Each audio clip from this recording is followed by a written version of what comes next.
আমি নিয়মিত নামাজ পড়ার চেষ্টা করি, কিন্তু মোবাইলে নাটক সিনেমা দেখতেও ভালো লাগে, মাঝে মাঝে দেখি। প্রশ্ন হলো, আমার নামাজ আল্লাহ তাআলা কবুল করবেন কিনা?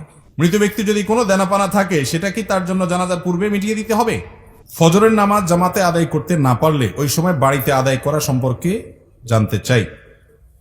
ফজরের নামাজ যদি আপনি জামাতে আদায় করতে না পারেন, তাহলে সেক্ষেত্রে বাড়িতে আপনার যারা আছেন আত্মীয় স্বজন, আপনার বউ বাচ্চা, তাদেরকে নিয়ে বা যারা আছে তাদেরকে নিয়ে জামাতে আদায় করবেন, একা একা করবেন না। আর এটা মাঝে মধ্যে হতে পারে, নিয়মিত যদি এটা হয় তাহলে আপনি ভালো মুসলমান হতে পারলেন না। ফজরের নামাজ জামাতের সাথে যারা হাজির হয়, এরা হলো ওই এলাকার ওই মহল্লার ক্রিম মুসল্লি। ক্রিম মুসল্লি বুঝছেন? সবচেয়ে ভালো মানের মুসল্লি, ভালো মানের ইমানদার মুসলমান।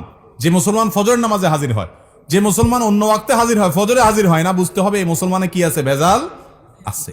এজন্য এ ক্লাসের মুসলমান হইতে হলে ফজরের জামাতে হাজির হইতে হবে। হঠাৎ একদিন আপনার মিস হতে পারে।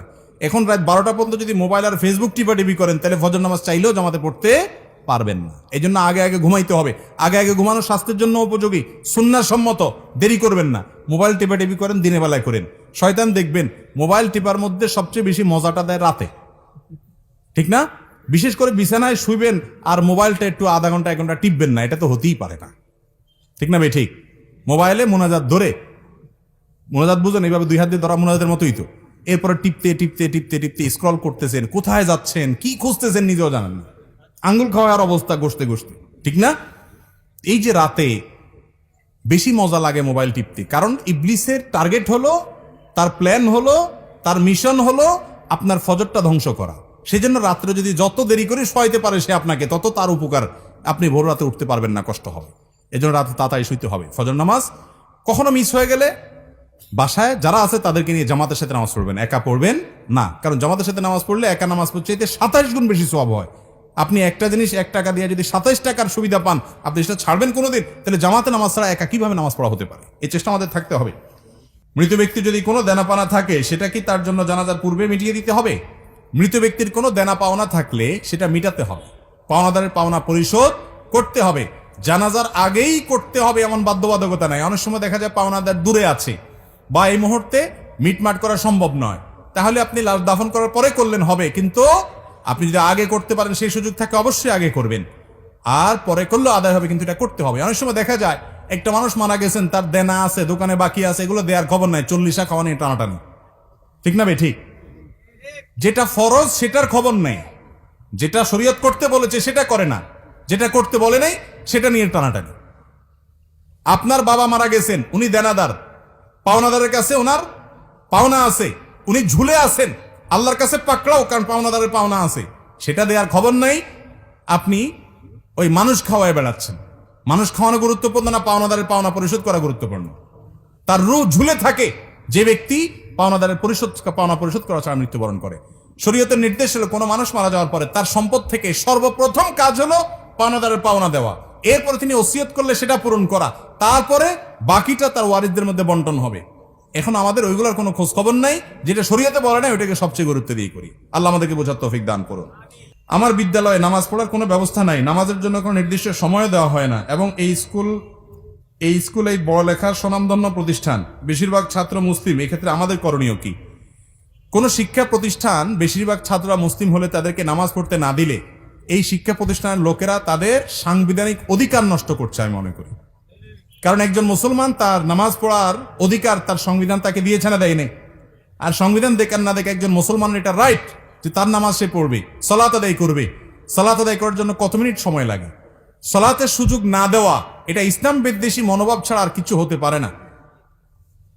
এটা কোনোদিনই হতে পারে না অন্য কোনো কিছু। কারণ বাচ্চারা সালাতের মাধ্যমে আনুগত্য শিখে, লিডারশিপ শিখে। ইমামের আনুগত্য করা মানে কি? কিভাবে টিচারকে আনুগত্য করতে হবে, কিভাবে ক্যাপ্টেনকে আনুগত্য করতে হবে, কিভাবে চেইন অফ কমান্ড তার লাইফে মানতে হবে, এই সব শিক্ষা শিক্ষার্থীরা নামাজের মাধ্যমে পায়। সেখানে শিক্ষার্থীরা নামাজের মাধ্যমে যত বেশি তাদেরকে জামাতে নামাজ পড়ানো হবে, তত বেশি তারা চেইন অফ কমান্ড শিখবে, তত বেশি তারা আনুগত্য শিখবে, তারা ম্যানার্স শিখবে, তারা কমান্ড মানা শিখবে, ভালো কিছু শিখবে। এবং তাদের কাছ থেকে আপনার ভালো কিছু আশা করবেন। নীতিবান নাগরিক আপনি পাবেন, চরিত্রবান নাগরিক আপনি পাবেন। সেখানে তাদেরকে নামাজ পড়তে না দেওয়ার কোনো যৌক্তিকতা থাকতে পারে না। এরকম শিক্ষা প্রতিষ্ঠানের মান যতই ভালো হোক না কেন, কোনো অভিভাবক তার সন্তানকে এরকম শিক্ষা প্রতিষ্ঠানে দেওয়া জায়েজ নাই যে শিক্ষা প্রতিষ্ঠান তার সন্তানদেরকে, শিক্ষার্থীদেরকে নামাজ পড়তে দেয় না। ইসলাম পালন করতে দেয় না। এই অনাচারগুলো আমাদের সমাজে দিন দিন বেড়ে চলেছে। যদি কোনো শিক্ষার্থী কোনো প্রতিষ্ঠানে পড়েন, এখন তো শিক্ষা প্রতিষ্ঠান বছরের মধ্যখানে, আপনি হয়তো কথার কথা বছরের মধ্যখানে আছেন, আপনি চেঞ্জ করতে পারবেন না, আপনি পড়েন, তারা নামাজ পড়তে দেয় না, আপনি টাইম নিয়ে নামাজ পড়ে নেবেন, 5 মিনিটের ছুটি নেবেন, টয়লেটে যাওয়ার ছুটি যদি পাওয়া যায়, নামাজের যাওয়ার ছুটি আপনি পেতেই পারেন, যদি নাও দেয় আপনি যেভাবেই হোক অন্তত ফরজ নামাজটা আপনাকে টাইমলি পড়ে নিতে হবে। তারা আপনাকে জামাতের সুযোগ দিচ্ছে না, এজন্য তারা গুনাহগার হবে, কিন্তু আপনার দায়িত্বটা আপনি পালন করবেন। কথা কি বুঝাতে পারছি? আমি নিয়মিত নামাজ পড়ার চেষ্টা করি, কিন্তু মোবাইলে নাটক সিনেমা দেখতেও ভালো লাগে, মাঝে মাঝে দেখি। প্রশ্ন হলো, আমার নামাজ আল্লাহ তাআলা কবুল করবেন কিনা? ভাই, নামাজ হয়ে যাবে ফরজ যদি ঠিকঠাক মতো করেন, কিন্তু আপনি নামাজও পড়েন আবার নাটক সিনেমাও দেখেন, হারাম জিনিসও দেখেন, এর মানে হলো আপনার নামাজটা ঠিক মতো হচ্ছে না। নামাজ যদি খুব ভালোভাবে হয় তাহলে অন্যায় অশ্লীল কাজ থেকে নামাজ আপনাকে কি করবে? বিরত রাখবে। যদিও আপনার নামাজ ত্রুটিপূর্ণ, তারপর আপনি নামাজ ধরে রাখবেন, ধরে রাখলে একসময় ইনশাআল্লাহ আপনি এই অপরাধ থেকে, পাপের কাজ থেকে, হারাম থেকে সরে আসার সুযোগ লাভ করবেন ইনশাআল্লাহ। আপনাকে ট্র্যাকে থাকতে হবে, চেষ্টা ছাড়া যাবে না, চেষ্টা থাকতে হবে, একসময় আল্লাহ তৌফিক দিবেন। আর মনে রাখবেন, আপনি নামাজ পড়ছেন, আল্লাহর কাছে ইবাদত নিবেদন করছেন, আবার যে কাজগুলো করছেন সেগুলো আল্লাহ, হারাম কাজগুলো করছেন সেগুলো আল্লাহ নিষেধ করেছেন। যে আল্লাহর নির্দেশ পালন করতে গিয়ে নামাজ পড়ছেন, সে আল্লাহর নির্দেশ পালন করতে গিয়ে আপনার চোখকে হেফাজত করতে হবে, কারণ দুইটাই কার নির্দেশ? আল্লাহর নির্দেশ। হারাম জিনিস দেখাতে সাময়িক আরাম হয়, স্থায়ী আরাম হয় না। চুলকানির মতো, যখন চুলকাবেন খুব মজা লাগবে, চুলকানি শেষ, এরপরে জ্বলবে। আর চুলকানির সময় যদি না চুলকায়, একটু ডলে ডলে চুলকানিটা থামায় দেন, তাহলে দেখবে না, জ্বলবে না। এই জন্য হারাম জিনিস দেখার জন্য মনের ভিতরে চুলকানি হয়, শয়তান উস্কা, দেখ দেখ, দেখলে অনেক শান্তি পাবি, দেখার পরে ঠিকই অস্থিরতা লাগে, কি দেখলাম কি দেখলাম, হ্যাঁ হ্যাঁ চলে গেল, টেলিভিশন বন্ধ হয়ে গেল, সে চলে গেল, কি দেখলাম। আপনার মনের ভিতরে অস্থিরতা আরো বাড়ে, কখনো মনের প্রশান্তি আনে না, এগুলো মানুষকে অশান্তি করে। আজকে যুবকরা ডিপ্রেশনে ভুগছেন। কেন ডিপ্রেশনে ভুগছেন? ভোগের যত আইটেম আছে দুনিয়ার, সবই তো আপনার হাতের নাগালে। কেন ডিপ্রেশনে ভুগছেন? কেন আত্মহত্যার প্রবণতা বাড়ছে? কেন মানুষ ডিপ্রেশনের কারণে দিন দিন অস্থির হচ্ছে? কেন মানসিক রোগী তরতর করে বেড়ে চলেছে? মূল কারণ হলো শান্তির ট্র্যাক থেকে সরে গেছে।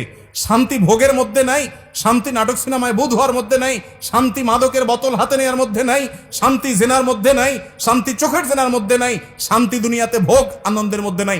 শান্তি হলো আল্লাহর আনুগত্যের মধ্যে থেকে যতটুকু বৈধ ভোগ আছে ততটুকু করার মধ্যে।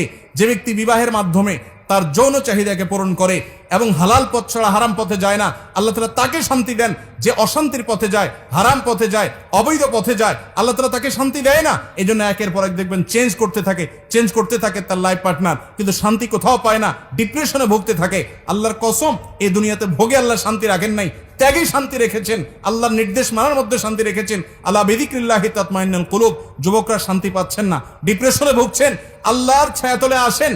আমি শপথ করে বলছি, আপনি কোরআন হাতে নেন, কোরআন বুঝেন, আল্লাহর সাথে কথা বলেন, নামাজে দাঁড়ান, দীর্ঘ সময় কথা বলেন, সেজদায় গিয়ে আল্লাহর সাথে কানাঘুষা করেন, ভোর রাতে উঠে দোয়া করেন। আমি শপথ করে বলছি, আপনি যে শান্তি পাচ্ছেন, পৃথিবীর কোনো মিলিয়নার, কোনো বিলিয়নার সে শান্তি পায় না, সে শান্তির ধারে কাছেও যেতে পারে না যদি আল্লাহর আনুগত্য তার মধ্যে না থাকে।